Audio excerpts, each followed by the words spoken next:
this video, I will discuss American federalism, what it is, and why we have it. First, let's discuss what is federalism. Federalism is a system of government in which both the national and state governments share power within the same political system. What that means is in the United States, we have each individual state that has power over its state, has jurisdiction over that territory. And there's a federal government, a centralized government that also has power over each individual state. So no state has power over another state. States only have power over their own state, while the federal government, the centralized government, has power over all of those states. While at the same time, the federal government does not have its own individual state.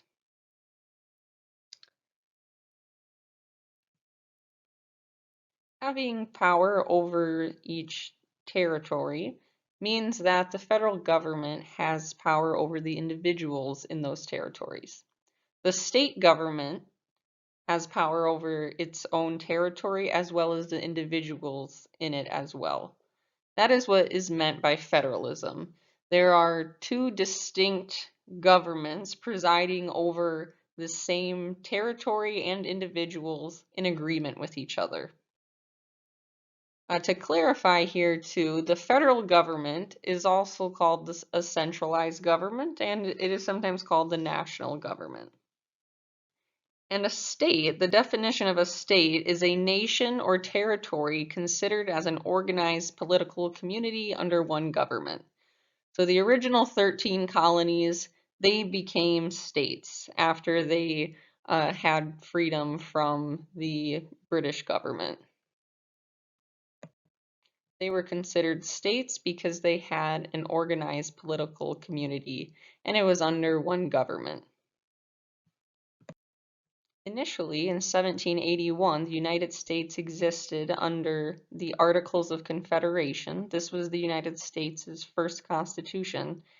And the national government, or the federal government, or the centralized government at that time was very weak and did not have much power. The states, on the other hand, they were essentially individual countries in an agreement with each other to be one sort of nation. It wasn't until the Constitution, as we discussed last week, that the states decided to create a strong national government. And with that, American federalism was born. Let's take a look here at the etymology of federalism and the word federal. When we look at the term federal, this was originally a theological term used back in the 1600s, and it meant, or it referenced to a covenant between God and man. It came from an adjective formed from Latin foedus, and that meant a covenant or league, treaty, or alliance. So essentially, federalism is an alliance between the state government and the federal government and the centralized government. Take a moment here to read the secular meaning of federal as stated here in the bottom paragraph on this page. So why federalism? If we look at each American state as an independent little republic or its own little country, in theory they could exist on their own. They don't need to have a centralized government presiding over all of them, keeping them together as one union. However, most states realize that it's in their best interest to be in a union with all the other states that would benefit them both militarily as a matter of national security and defense, and also economically. And it would provide greater prosperity for all if all the states are united together. So the states, they existed first. They sort of were created organically, and they were already a politically incorporated area. First, America was a confederation, which means it was a loose association of states founded on the idea of diversity and local control. There was more local control at the cost of unity. However, this changed with the Constitution, and there was less local control at the benefit of having more unity. Essentially, federalism, it is a compromise. It creates a national government without dissolving the states as political units. What the framers of the Constitution could have done, they could have dissolved every state and made each state into a sort of smaller local political unit under a strong national government, but instead they kept each state functioning as its own political unit at that point in time. And as I stated, a strong central government. This was needed for the economy, foreign policy, and for the military. Take a moment to look at this map here of the states and territories of the United States of America after the Constitution was fully ratified. Have a look at how the 13 colonies had become states and expanded westward some. And this map shows us how the United States of America looked at that point in time.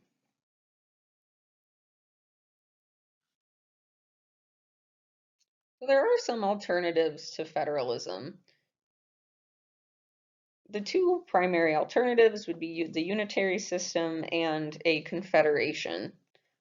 Throughout much of European history, most European countries existed under a unitary system. That means that there's a national government that presides over the state government or the people. There's no shared power. The national government is the most powerful entity. It is the concentrated power and it has centralized authority. A confederation, on the other hand, is sort of flipped in the reverse, where state governments, these sort of regional principalities, you could say, they have the power and they have more power than the national government. This is decentralized power. The power is not concentrated into one central unit. Instead, power is dispersed among states. The United States existed as a confederation for its first roughly 6 years of existence until the Constitution was fully ratified. And the United States exists today under a federal system. In principle, the federal system exists where the people have the authority and they grant divided power to state governments and to the national government. The national government, in theory, does not have power over the state government, and the state government does not have power over the national government. This is the standard sort of picture of how the federal system ought to look. So in the United States, who has more power though? So in theory, state governments and the federal government ought to not have power over each other, but in practice, it doesn't necessarily look that way.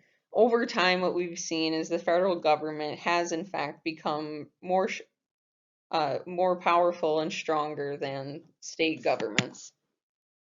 Have a look here at this political cartoon. It depicts Uncle Sam representing the federal government, and this little guy kicking Uncle Sam represents state legislatures.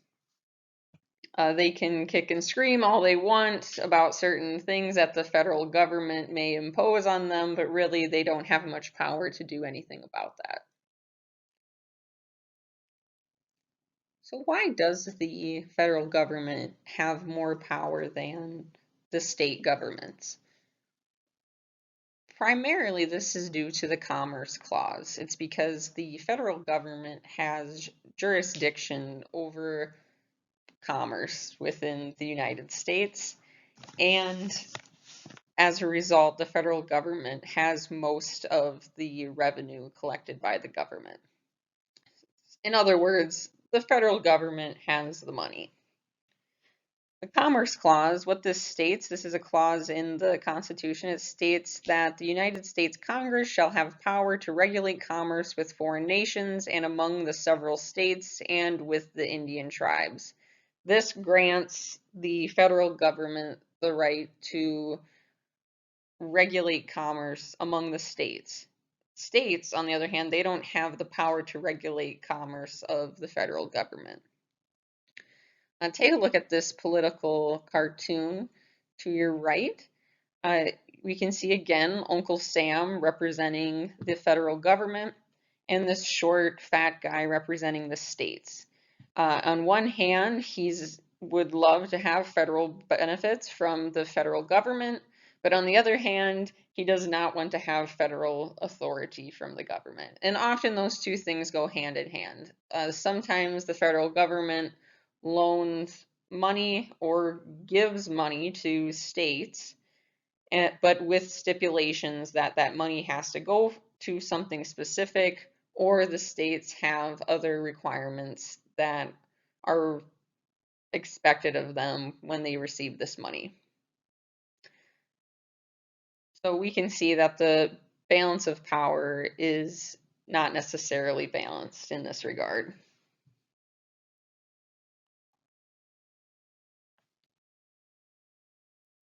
So how is this power layered? It's often depicted as a cake.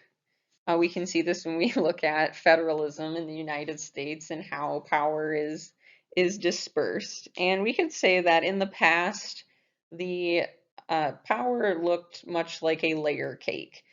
Programs and authority, they're clearly divided among the national, state, and local governments. That means that the federal government doesn't have its hand in state jurisdictions, let's say, and vice versa. Today, though, at present, we have something that looks more like a marble cake. And that means that programs and authority, they're mixed among the national, state, and local governments. The federal government has its hands in certain places that it otherwise wouldn't have as defined in the past.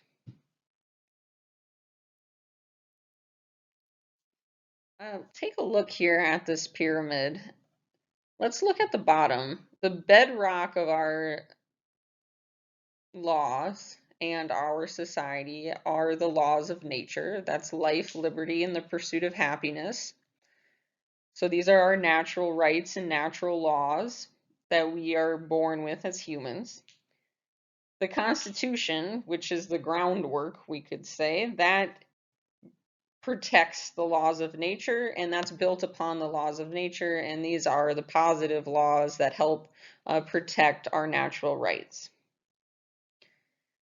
As we go up the pyramid, we start at local government, then up to the county government, then state government, and the federal government is at the top of the pyramid. The federal government presides essentially over all of these lower levels, and depending on how you look at it, they may be the ones that are sort of protecting and overseeing everything that is beneath it.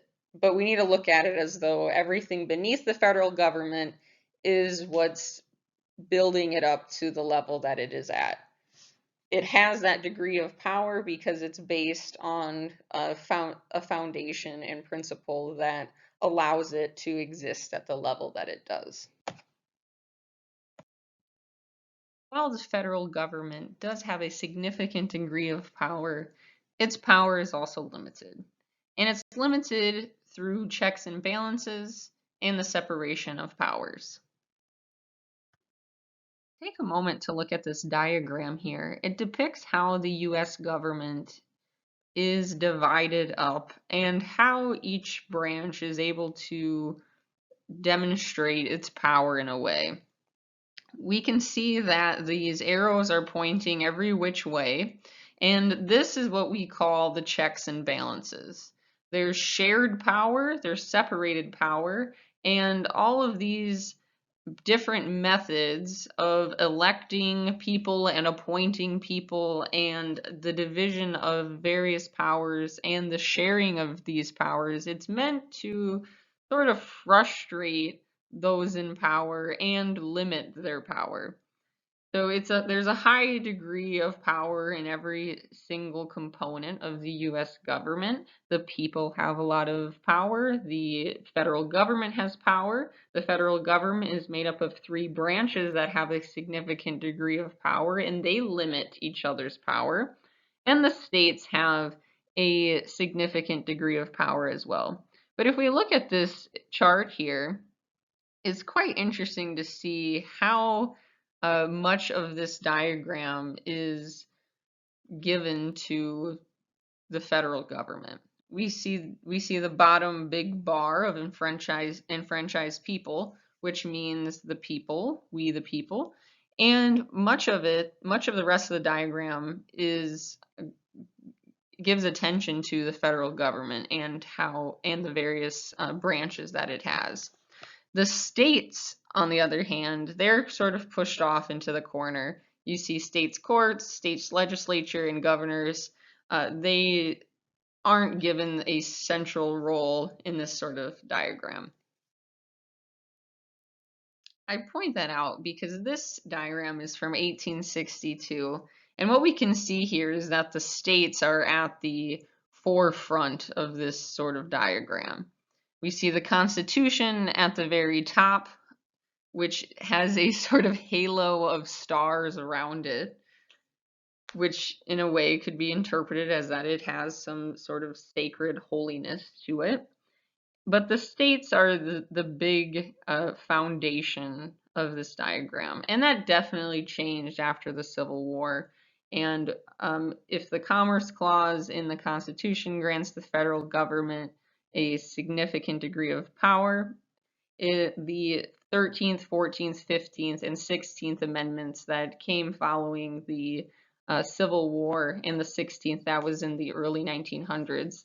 But these amendments really gave the federal government a stronger degree of power in the United States. So let's take a moment and look at some of the founding fathers, or the framers, we could call them, and see where they stood on this issue of federalism. James Madison, he is otherwise known as the father of the Constitution. He wrote most of it, and he put a lot of the ideas and thoughts into what would be in the Constitution. He also wrote the Bill of Rights, or most of it. And was he a Federalist? Did he support federalism, or was he an anti-Federalist? Well, he was a Federalist. He greatly supported a centralized government. Quite interesting, though, when he was president from 1809 to 1817, he was an anti-Federalist. He opposed the Federalist Party at that point in time. But during the writing of the Constitution and the very early days of the United States, he generally he favored federalism. He was also one of the key writers of the Federalist Papers, these papers that were written to convince the state of New York to ratify the Constitution and to support federalism. He wrote this along with Alexander Hamilton and another guy named John Jay.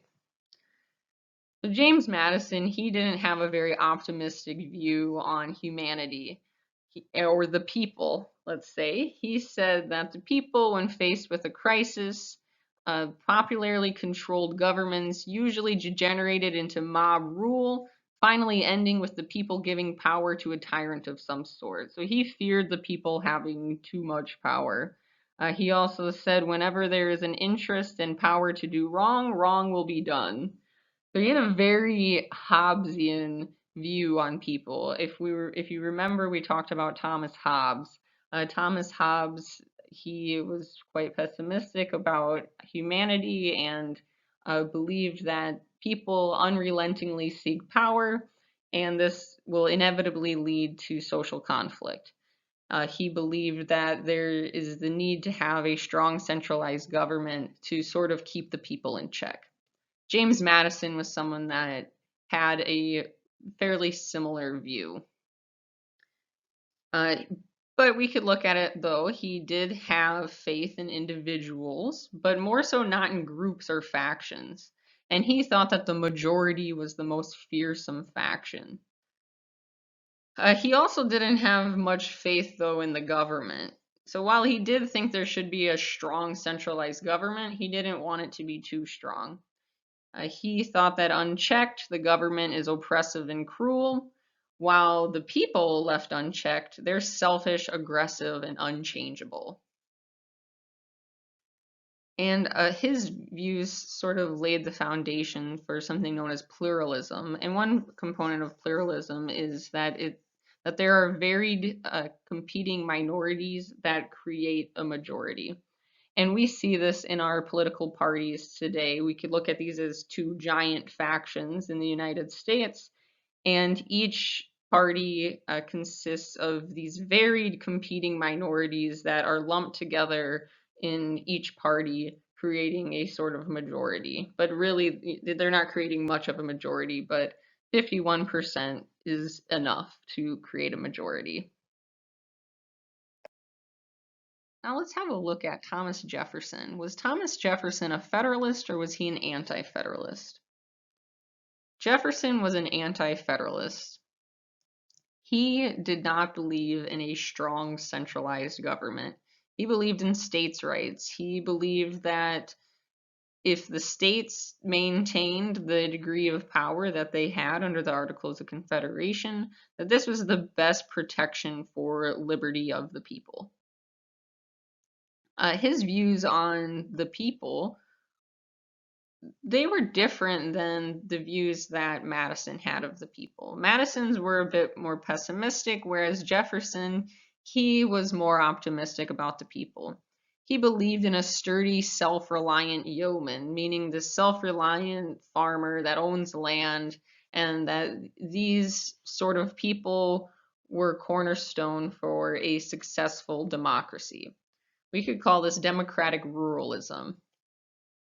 So this is a great idea to have. Owning property is highly empowering for many people, especially to own land and to own land that you can farm and being self-reliant. However, today most of the United States is not rural. So what percent of the United States is rural today, i.e. not living in a town or city?